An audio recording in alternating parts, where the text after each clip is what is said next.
Apple MacBook Pro 15-inch latest model. Review. Deal discount. Unboxing setup. I received mine last week and love it. Slick, fast, excellent display, good sound quality. Warning, there is a review that says it's a 6-core processor, which is absolutely wrong. The MBP i9 has an 8-core processor. Pros. 1. Best performances compared to Windows PC. MacBook Pro perform better in all field because of i5, i7, i9 Intel processor. 2. Best battery life. MacBook always know in headline because of their 10 to 12 hour battery life of their machine. 3. macOS is beast. The interface of OS is well good. I'm impressed and in loved. 4.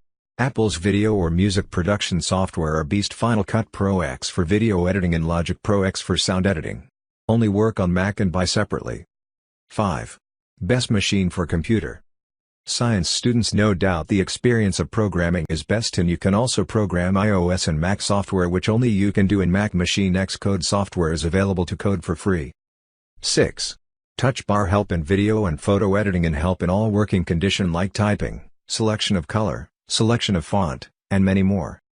7. Level of photo editing is very good. 8. Fingerprint access with T12 security chip. 9. Design of MacBook Pro is so slim and attractive, feel very professional. 10. Backlit butterfly keyboard is another beast. 11. Touch trackpad size increased and palm detection implemented in the new MacBook Pro and also help in gesture control. Cons. 1. Overpriced. This thing is fast. Looks great. Works great. Slim profile. It's expensive, but I didn't get it to save money. Overall great product, highly recommended. Special discount on product. Get the discount link in the description box. Thanks for the watching. Have a nice day.